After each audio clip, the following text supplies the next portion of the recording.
Up here we're actually seeing more food businesses launched than ever before this year, but I guess if anyone's reading the press at the moment, it's telling a very, very different story. So we're at a bit of a crossroads. So where some restaurants are thriving, expanding, there's currently 4 restaurants going out of business in the UK every day, which is an awfully depressing stat. So what's the formula? How do we get it right? Perhaps there's been other aggressive growth that maybe they weren't as thorough as they could have been, in choosing locations and the way they've expanded and looking after their people. I think possibly got a bit greedy and tried to do too much too quickly.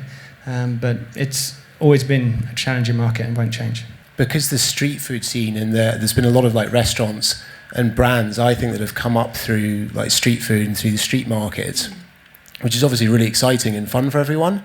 But then those concepts, like, commercially don't necessarily, I think it's fair to say, translate into, actually having a bricks and mortar sort of full-on restaurant. Never been a better time with the number of properties that are on the market, the landlord approaches, even though they tend to be a little bit more hands-on, but they want to know exactly what concept's going into their site more than ever. There seems to be a bit more scope, and we know about the business rates, we know about the challenges there are, but there's essentially more good quality properties out there more than ever. So if you're in a position to strike, actually now is actually a very good time for London and for getting a good quality site for bricks and mortar if you're in that fortunate position. Well, we started obviously in a shipping container, which was, I think, we never envisaged seeing the rest of our lives in a container. It was always going to be, hopefully, a platform for something bigger, which it became. Without that, would we have what we had now? I don't know. And don't assume that a central London location is also going to be the best location for a brand, because it might not be. I speak to a lot of restaurants, obviously come to me and ask not just about PR, but they kind of say, well, what do you think about this location? What do you think about that location? And very often they'll go for central London and they'll be almost kind of blinded by the space, the street, and the footfall, and go, but look at all these people walking past. It's incredible. The footfall's amazing. I go, yeah, but they're not the right footfall. They're not the footfall that should be coming or will be coming or will be spending the right money in your restaurant. But Deliveroo is it serves a purpose in the modern world, but it's not something that we want to do. Our food, I think, deserves better treatment than that. I think more and more people will eat in and get Deliveroo as the options get bigger, but I think people always want to have that experience of going out to eat.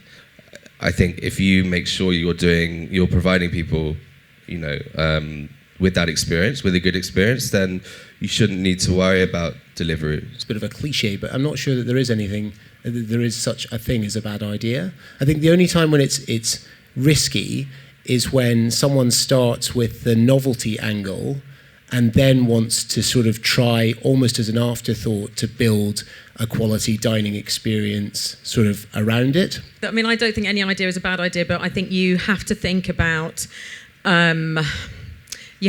quality. And I would always say, don't be too quirky, don't be too off the wall. You've got to have confidence that if you're opening a restaurant and you want to serve some food, you're thinking, am I going to be able to deliver that at a consistent quality that I want the whole time? So a lot of people come to me with sort of ideas, and I'm like, okay, is that going to work in London?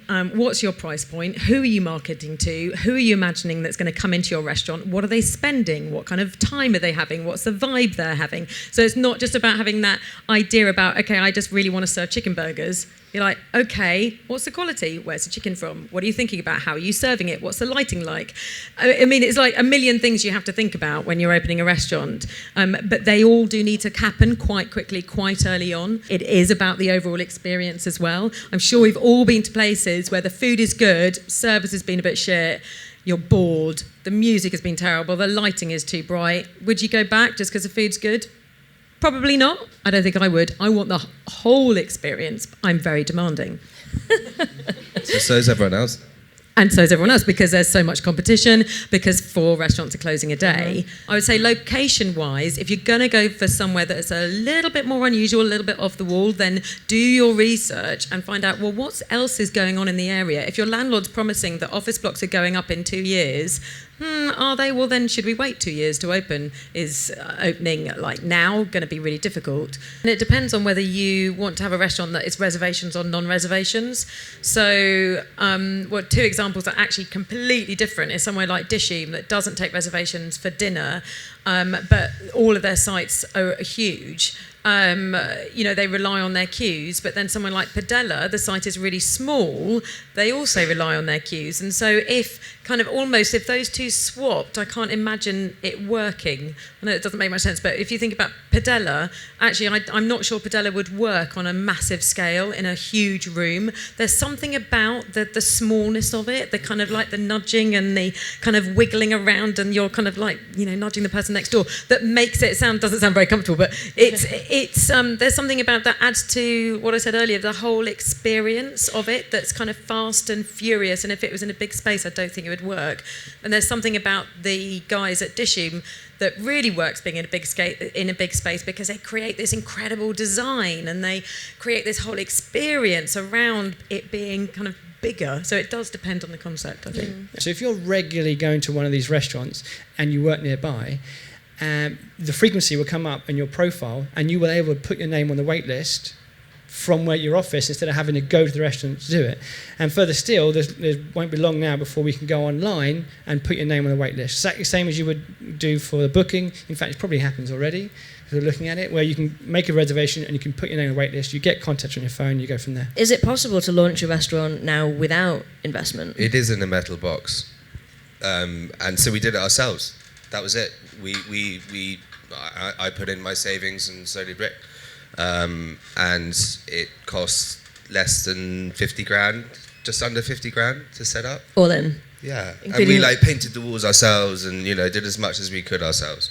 But someone else has to build the kitchen and all of that. But it was, that is obviously very, very, very cheap for a restaurant. But it's the only way we could have done it ourselves, kept the business entirely our own. Not just design, lighting is vital, and not just for Instagram. Okay, this is not just for Instagram, but just lighting is really, really vital. I can't bear really, really bright lights in a restaurant. It does my head in. It makes me want to walk out, actually. And lighting is very important. Getting the right level, as is music. Very important as well. Acoustics. And there's something you don't realise until after you've opened. And then you go, why is it so loud in here? Oh, because we've got nothing soaking up the sound. Yeah. And nowadays, traditionally, lots of restaurants would put kind of felt and almost like carpet-like material underneath the tables to soak up. You can actually get plaster now that you can put into ceilings that soaks up the sound as well, which is really, really clever. So it means that Noppi have done this, one of Ottolenghi's restaurants, opened about 8 years ago, and it's really clever. You're sitting talking to somebody and you're like, wow, there's a buzz around me, but I can really hear what everyone else on the table is saying because of the acoustics.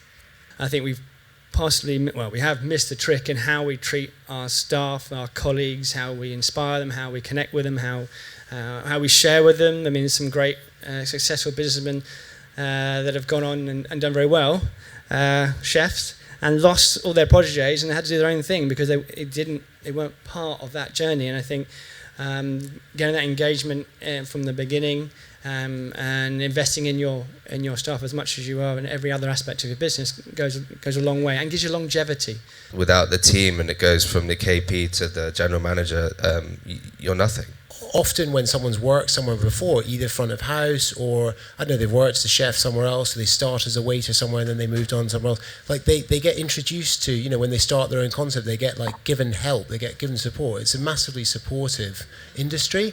You do need to consider sort of, what are we portraying to the outside world? Who are we? What's our narrative?